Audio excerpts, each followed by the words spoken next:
Hello friends. So good morning everyone. तो अभी मेरे जो बज रहे हैं सुबह के 10 बज रहे हैं और अभी से मैं अपना ब्लॉग स्टार्ट कर रही हूँ। एक्चुअली आज जो है सैटरडे है और मेरे जो 100 डेज चैलेंज का 37 नंबर का डे है। तो आज जो था और हस्बैंड का ऑफिस नहीं था तो उनकी भी छुट्टी थी तो उनको, लेकिन फिर भी उनको जाना ही था। उनको अर्ली मॉर्निंग ही निकलना पड़ा था कंस्ट्रक्शन साइट पे, क्योंकि हमारा घर का काम चला हुआ है। यहाँ से 10 to 15 किलोमीटर दूर है वो प्लेस जहाँ पे जो जो सोसाइटी है वहाँ पे। तो उनको जो है वो आएंगे आफ्टरनून के 2 बजे तक। तो उनको प्रॉपर जो हैवी जो होता है ब्रेकफास्ट बना के मुझे देना था। तो सुबह मैं 5:30 उठी थी। तो इन सब कामों में, खाना वाना बनाने में और ये सब कामों में, घर के सारे काम जो होते हैं एक हाउसवाइफ को जो करना पड़ता है, सारे काम करने के बाद, मॉर्निंग पूजा करने के बाद, उसके बाद में अपनी मॉर्निंग टी जो है उसको मैंने बनाया और अपना जो स्टडी स्लॉट है वो मैंने स्टार्ट किया हुआ था। तो आज सैटरडे है और जो वीकली प्लान मेरे फॉलो करते हैं तो उनको पता ही होगा, सैटरडे संडे मेरा फुल रिवीजन होता है। जितना रिवीजन कर सकती हूँ मैं उतना रिवीजन करने की पूरी कोशिश करती हूँ। हालांकि उतना पूरा नहीं हो पाता, जो स्टार्टिंग से जो हमने स्टार्ट किया होता है इतना नहीं हो पाता, क्योंकि फिर टेस्ट वगैरह भी होते हैं, उनको भी देना पड़ता है। तो जैसे कि काफ़ी मैंने प्रीवियस जो ब्लॉग मैंने डाला हुआ था, वीडियो डाला हुआ था कि केवीएस की नोटिफिकेशन आने वाली और DT+B का एग्ज़ाम का कोई पता नहीं।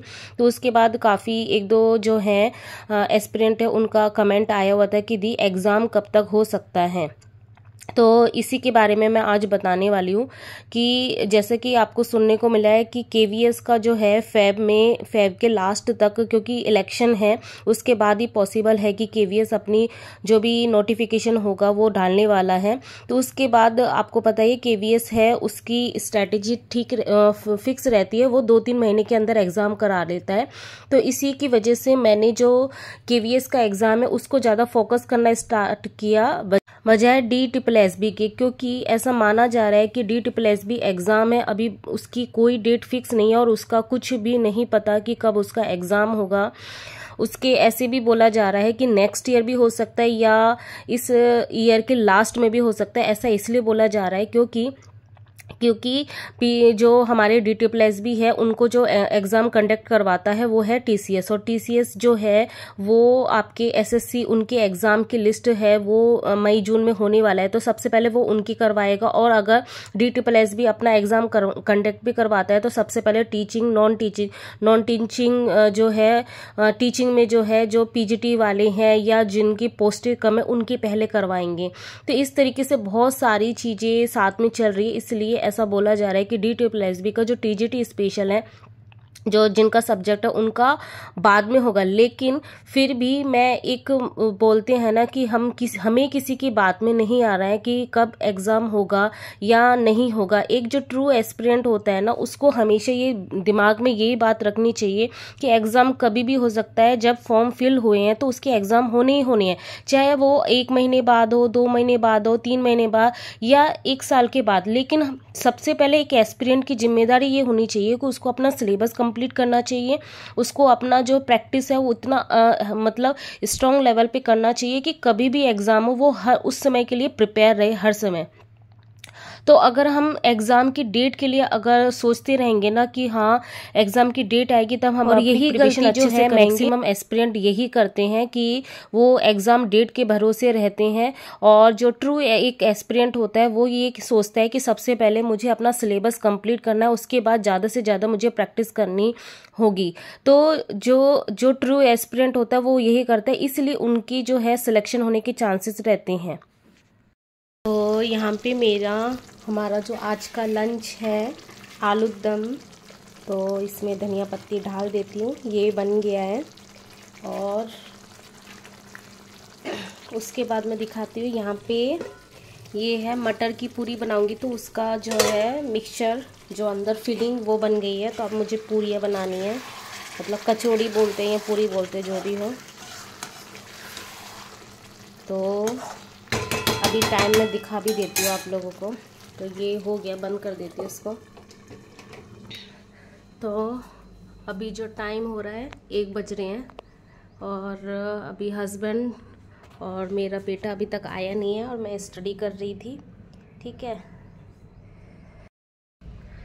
तो अभी सुबह से मैं जीके ही कर रही थी, क्योंकि मैंने सोचा आज जीके का पोर्शन है, रिवीजन अभी चल रहा है सैटरडे संडे। तो आज जीके जितना भी है, जो भी मैंने 1 वीक में किया हुआ है या प्रीवियस वाला, अगर पहले तो 1 वीक का फिनिश करूँगी, उसके बाद अगर प्रीवियस टाइम मिल जाता है तो उसको करूँगी। और मैथ का आज कर लूँगी, जो मेरा जो पेपर 2 है सब्जेक्ट है उसका, तो आज ये हो जाएंगे। फिर नेक्स्ट जो सब्जेक्ट है मेरे जनरल पार्ट में, जैसे कि हिंदी था, फिर उसके बाद जो है इंग्लिश था, इन सब का रिवीजन कर लूँगी। तो ऐसे ही आजकल मैं कर रही हूँ कि एक बार में एक ही सब्जेक्ट को लेकर उसको फिनिश करना है। तो सुबह से यही कर रही थी। अभी 1 बज गया। अभी मेरा जो पोर्शन है थोड़ा सा ही बचा हुआ है, जो 1857 था उसका रिवीजन करना, और बाकी सारा हो चुका। तो अभी जो है सब्जी बन गई है, तो वो लोग आएंगे तभी मैं जो कचौड़ी या पूरी, जो भी मटर की पूरी बनाऊंगी, क्योंकि गरम गरम ही सही लगता है। तो तब तक वो जब तक नहीं आते, मैं अपना 1857 वो कंप्लीट कर लेती हूँ। उसके बाद जो है हमारा लंच वगैरह हो जाएगा शायद 2 बजे तक। उसके बाद में अपना सब्जेक्ट मैथ है, उसके नोट्स भी बनाने थोड़े बहुत पेंडिंग है, 1-2 क्लास के सर के जो है उसको कंप्लीट करना है। फिर क्वेश्चन की प्रैक्टिस करनी है, रिवीजन तो फटाफट ही हो जाएगा। बस मेन जो है वो है क्वेश्चन की प्रैक्टिस करना। तो जो मेरे पास बुक है उससे क्वेश्चन की प्रैक्टिस करूंगी। तो आज यही रहेगा। तो फिर मैं प्रैक्टिस कर लेती हूँ, लंच कर लेती हूँ, फिर आपसे मिलती हूँ। तो इसलिए मैंने क्या डिसाइड किया कि जब मुझे ऐसा लगा ना, क्योंकि मेरे साथ भी ऐसे ही हो रहा था, क्योंकि मैं भी एक एस्पिरेंट, और हर एक एस्पिरेंट ये गलती करता है। लेकिन हम में से जो एक ट्रू एस्पिरेंट होता है, जिसकी विल पावर ज़्यादा होती है, वो क्या करता है, वो उसके अंदर पेशेंस होता है, वो क्या करता है, कंटिन्यू अपनी स्टडी करता रहता है। तो इसलिए मैं भी आप लोगों के जैसे ऐसी ही एस्पिरेंट हूँ। मेरे साथ भी ऐसी फीलिंग आ रही थी कि मुझे प्रिपरेशन थोड़ी ढीली पड़ गई थी, फिर मैं भी स्लो हो गई थी अपनी स्टडी में, अपने टारगेट में। तो फिर मैंने यही सोचा कि जब केवीएस का सुनने को आ रहा है, तो अपनी स्टडी को जो है कंटिन्यू करने के लिए मैंने फिर केवीएस में ज़्यादा ध्यान देना स्टार्ट कर दिया, कि जिससे मेरी स्टडी है वो कंटिन्यू भी रहे, उसमें कंसिस्टेंसी रहे, और जो भी इतने महीनों से मैं स्ट्रगल कर रही हूँ, स्टडी कर रही हूँ, वो मेरा वेस्ट नहीं चला जाए। इसलिए मैंने केवीएस को प्रायोरिटी दी कि ठीक है, DSSB का अभी कुछ पता नहीं है, तो मैं केवीएस के थ्रू अपनी स्टडी को कंटिन्यू कर सकती हूँ, क्योंकि जो मेरा मेन टारगेट है वो DSSB ही है। केवीएस मेरा सेकंड प्रायोरिटी है। लेकिन फिर भी जो है एग्ज़ाम, मुझे ये था कि कोई भी एग्ज़ाम हो मुझे क्लियर पहले करना है, क्योंकि वो कॉन्फिडेंस चाहिए मुझे। तो इसलिए मैंने सोचा कि केवीएस की प्रिपरेशन करते हैं। इसलिए मैंने इस वीक से, आपने देखा भी होगा कि मैंने वीकली प्लान जो शेयर किया, उसमें मैंने केवीएस में जो 11-12 का पोर्शन जो सब्जेक्ट मैथ है, उस पर मैंने प्रायोरिटी देना स्टार्ट किया। लेकिन इसका मतलब ये नहीं है कि मैं DSSB छोड़ दूंगी। इसलिए मैंने ये भी बोला था आपको, साथ साथ में DSSB का भी मुझे प्रिपरेशन साथ में लेके चलना है। तो मैं जो हूँ 1-2 घंटे है वो अपना ग्रेजुएशन पोर्शन उसको मैं देती हूँ। ऐसा नहीं है कि उसको मैंने छोड़ दिया। हाँ, मैंने पोर्शन कम कर दिया, उसके टाइम ड्यूरेशन कम कर दिए, और जो 11-12 का पोर्शन है उस पर मैंने ज़्यादा भी फोकस करना स्टार्ट किया हुआ है। तो आप भी ऐसे कर सकते हो। आप किसी भी चीज़ को छोड़ो मत, लेकिन उसको साथ में लेके चलो, लेकिन उसका ड्यूरेशन कम कर दो।